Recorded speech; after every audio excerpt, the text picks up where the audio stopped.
Bismillahirrahmanirrahim. Sababun nuzuli hadhil ayati. Ari sebab lungsurna ieu ayat nyaeta surat Al-Isra ayat kahiji. Anna nabiyya alaihi salatu wassalam, sanyana Kangjeng Nabi alaihi salatu wassalam, lamma dzakarul Isra'a, eta sawaktos nyarioskeun Kangjeng Nabi kana peristiwa Isra, wa kadzabu sareng ngabohongkeun kaum-kaumna hu ka Kangjeng Nabi, anzalaha maka ngalungsurkeun kana ieu ayat saha Allahu Ta'ala, Allah anu maha luhur, tasdiqan karna arah-arah ngabenerkeun. Jadi maf'ul li ajlih dia ieu teh cek santri mah salah satu tujuan Allah ngalungsurkeun kana surat Al-Isra ayat kahiji tasdiqan, untuk membenarkan li nabiyhi kana nabina Allah subhanahu wa ta'ala. Etalah sababun nuzul ayat kahiji dina surat Al-Isra numutkeun sebagian pendapat. Wa qala sareng parantos nyarioskeun kana sababun nuzul ieu ayat saha Al-Burhanun Nasafiyu, Syekh Burhan An-Nasafi rahimahullahu ta'ala. Lama wasolan Nabiyu alaihi salatu wassalam, sawaktos Kangjeng Nabi Muhammad sallallahu alaihi wasallam sampai dugi ila darajatil aliyati, kaderajat-derajat anu luhur, wal maratibir rafi'ati, sareng Kangjeng Nabi parantos sampai ka martabat anu luhur, auha maka ngawahyukeun saha Allahu Ta'ala, Allah anu maha luhur, ilaihi ka Kangjeng Nabi, ya Muhammad, wahai Muhammad, saur Allah, bimada usyarrifuka, ku cara naon atanapi ku cara kumaha kaula ngamulyakeun ka anjeun. Allah naros ka Rasulna seperti kieu bukan berarti Allah tak apaleun kana keinginan hambana. Allah maha tahu keinginan hambana, akan tetapi Allah berkata demikian supaya orang ngarti baik, supaya kaharti ku akal orang baik. Salah satuna eta mungkin hikmahna.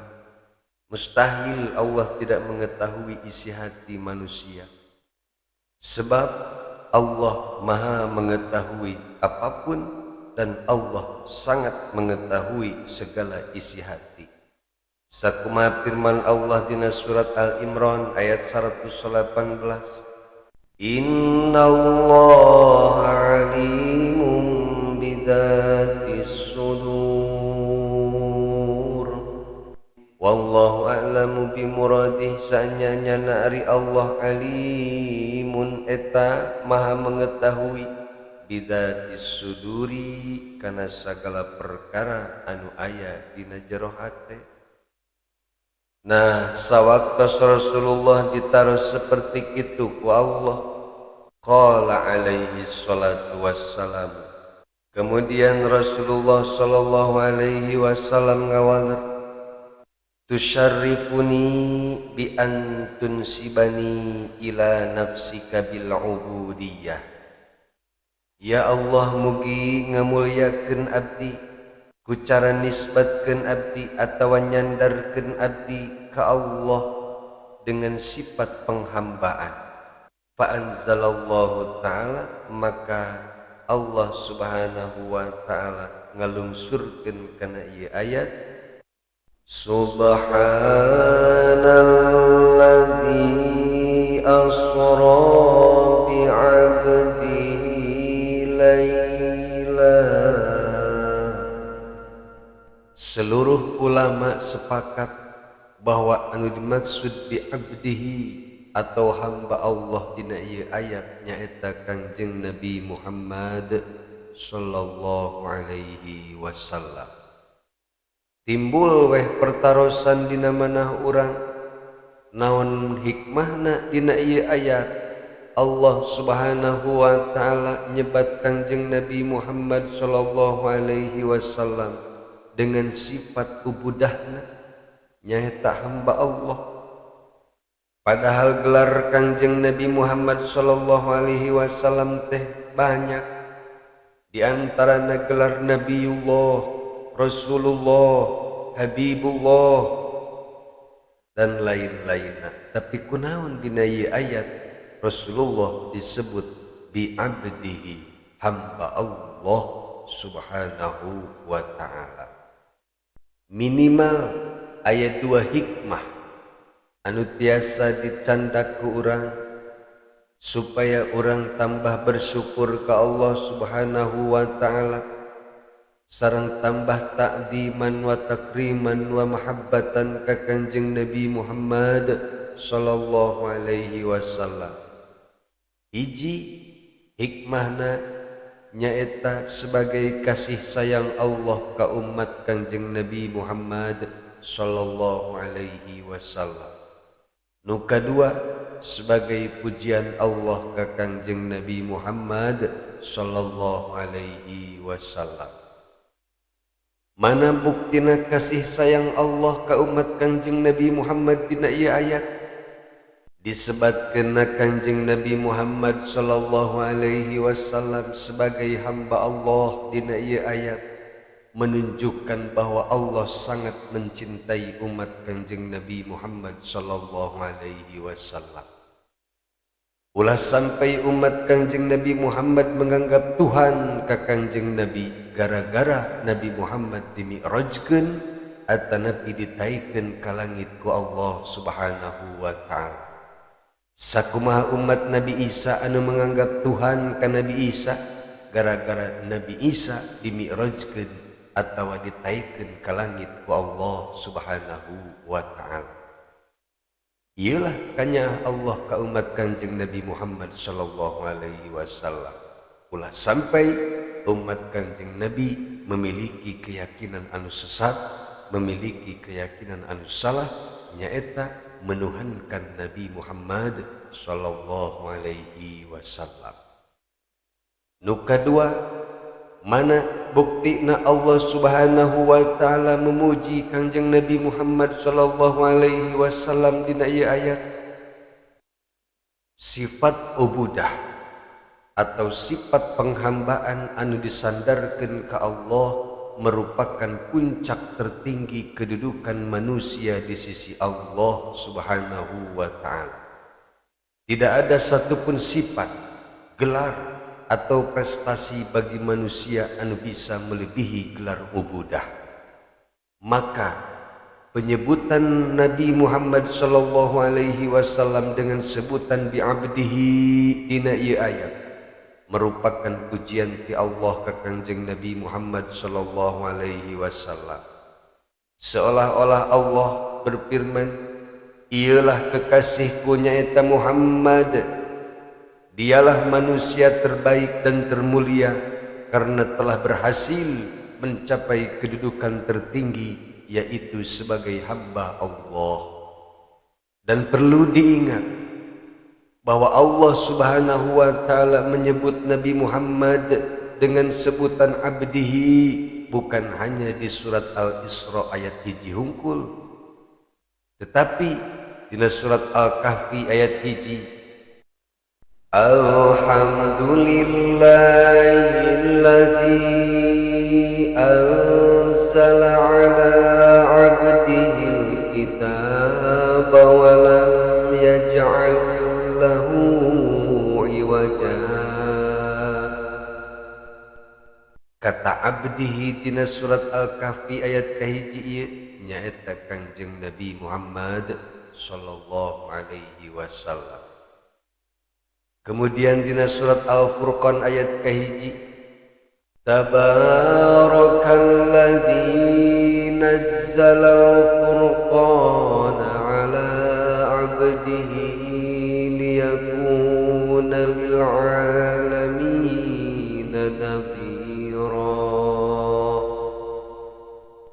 abdihi dina ieu ayat nyaeta Kanjeng Nabi Muhammad sallallahu alaihi wasallam.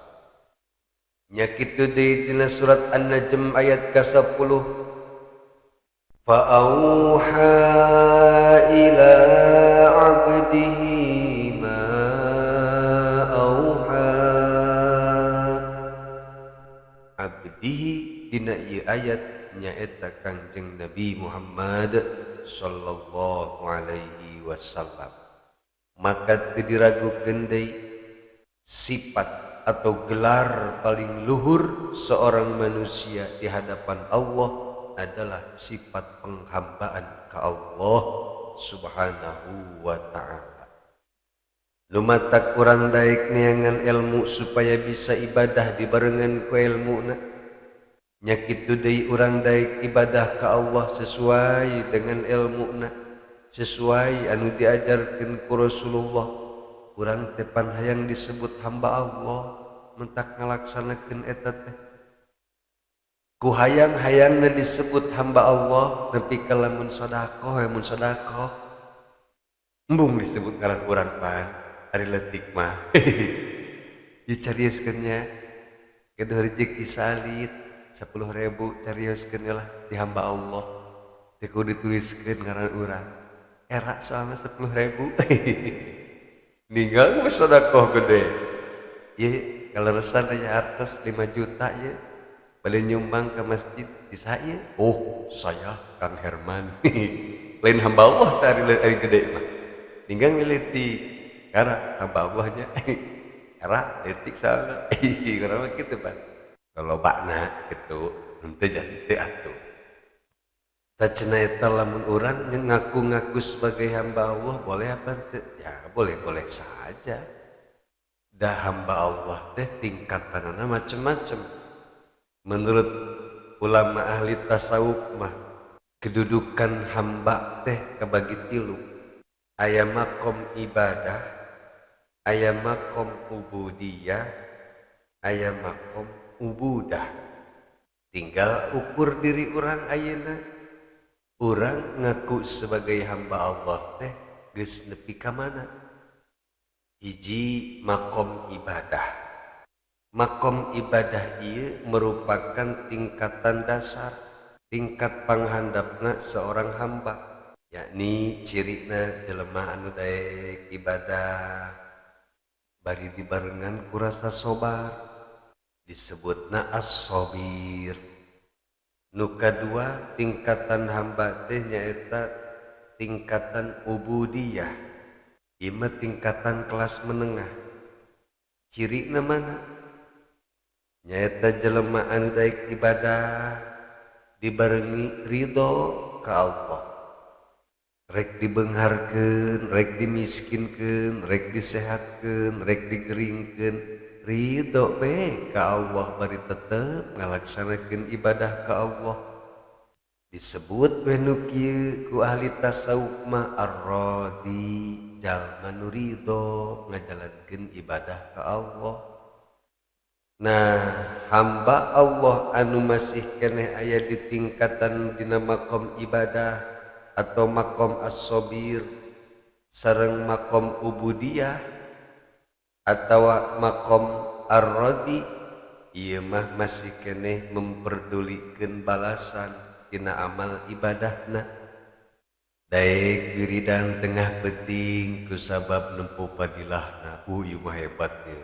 Ngawiridkeun ieu bakal anu kakarak bae.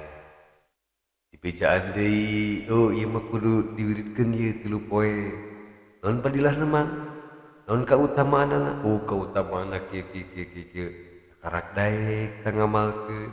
Bagus keneh eta ge. Tingkatan eta ge mantep. Lamun urang bisa nyampe ka tingkatan eta. Ieu nu ripuh mah pan. Diberi padilah itu teu kabita. Diberi padilah ieu teu kabita. Ripuh ieu mah. Dibibita ku surga geus teu kabita. Dibibita ku padilah geus teu kabita. Anu kieu mah ripuh. Geus coplok sifat penghambaanana berarti. Hebat keneh metak lamun aya jelema anu mampu bertahan di makom kahiji jeung kadua ieu. ngan makom hamba anu paling luhur nyaeta makom ubudah. Hari makom ubudah mah ibadahna teh geus teu memperdulikeun deui balasana naon, geus teu paduli deui kautamaanna naon, nu penting ku Allah ditita ibadah bae. Ikhlas karena Allah Ta'ala. Geus teu mikirkeun naon-naon, lempeng bae ka Allah. Ieu nu mantep. Nah, tina 3 tingkatan hamba ieu Kanjeng Nabi Muhammad sallallahu alaihi wasallam adalah jalmi anu paling tepat mendapatkan makom anu paling tinggi. Karena beliau telah mampu melaksanakan pengabdian dan penghambaan secara ikhlas ka Allah Subhanahu wa taala. Kumargi kitu maka Nabi Muhammad sallallahu alaihi wasallam pantas dan berhak mendapatkan keistimewaan sareng pujian ti Allah berupa pujian dan keistimewaan anu moal bisa didapatkan ke orang lain selain Kanjeng Nabi Muhammad sallallahu alaihi wasallam. Dan salah satu keistimewaan anu ku Allah dipasihkeun ka Kanjeng Nabi nyaeta peristiwa diisrokeun sareng dimi'rajkeunana Kanjeng Nabi Muhammad sallallahu alaihi wasallam. Seolah-olah kata abdihi dina surat Al-Isra ayat kahiji ieu memberikan isyarat bahwa perjalanan Isra Mi'raj merupakan hadiah paling agung di Allah ke Nabi Muhammad sallallahu alaihi wasallam. Dan hadiah itu dicapai dengan sebab Nabi Muhammad sallallahu alaihi wasallam telah bersungguh-sungguh menghambakan diri ke Allah Subhanahu wa taala dibarengi dengan rasa ikhlas dan rasa syukur. Mudah-mudahan urang sadayana diberikan taufik sareng hidayah ku Allah sehingga urang sadayana daek mengabdikan diri ka Allah bari dibarengan ku ikhlas. Sareng mugi-mugi Allah Subhanahu wa taala kersa mengakui urang sadayana sebagai hambana. Amin ya Allah ya rabbal alamin. Wa fi tasdiri surati sareng eta tetep dikawitanana surat Al-Isra ayat hiji bil kalimati kalawan kalimat subhana addallati anu nuduhkeun ala ta'ajjubi kana ta'ajjub qarinatun eta jadi ciri dalatun anu nuduhkeun ala annal warida kana sanyana anu bakal dicaritakeun ba'daha dina sab'dana eta kalimat subhana amrun perkara khariqun lil adati perkara anu ngabedah adat atau di luar kebiasaan. Wa ayatun sareng bakal menceritakan tanda-tanda kekuasaan Allah la yaqdiru 'alaiha ahadun anu moal mampu melakukan eta kekuasaan satu orang pun illallahu kecuali Allah. Falamma maka tatkala kila dicarioskeun naon lailan lafad lailan dina eta ayat tabayyana maka jelaslah bitilkal qarinati dengan ayatna eta qarinah annal murada sanyana anu dimaksud minhu tina lafad lailan ba'dul laili terjadinya peristiwa Isra Mi'raj adalah di sebagian waktu malam, jadi bukan semalam suntuk. Fa inna tab'idha maka ari makna sebagian atau makna tab'id qaribun minat taqlili eta hampir sama dengan makna saeutik atau nyaeutikeun. Faka'anna makila maka seolah-olah dikatakan seolah-olah dicarioskeun asra bi abdihi Allah Subhanahu wa taala parantos ngaberjalankeun hambana fi ba'dil laili di sebagian malam min Makkata timimiti kota Mekah ila Baitul Maqdisi ka Baitul Maqdis. Perjalanan Isra anu sangat singkat di sebagian malam eta di Mekah ka Baitul Maqdis masirata arba'ina lailatan, mampu menempuh jarak perjalanan selama 40 malam lamun ditempuh ku jalma biasa. Fata'ayyana, maka jadi jelaslah bihadihil qarinati ku ayana ieu qarinah taqlilu muddatil Isra, bahwa kejadian Isra Mi'raj teh eta sangatlah singkat, sangat sedikit. Wadalalatu sareng ayatna lafad lailan eta menjadi jelaslah dalil ala annal Isra, bahwa kejadian Isra waqi'un fi ba'dil laili, terjadi pada sebagian malam. Syekh Zadah, ieu penjelasan dikutip ku Syekh Usman Al-Haubawi di Syekh Zadah. Wallahu a'lam bishawab.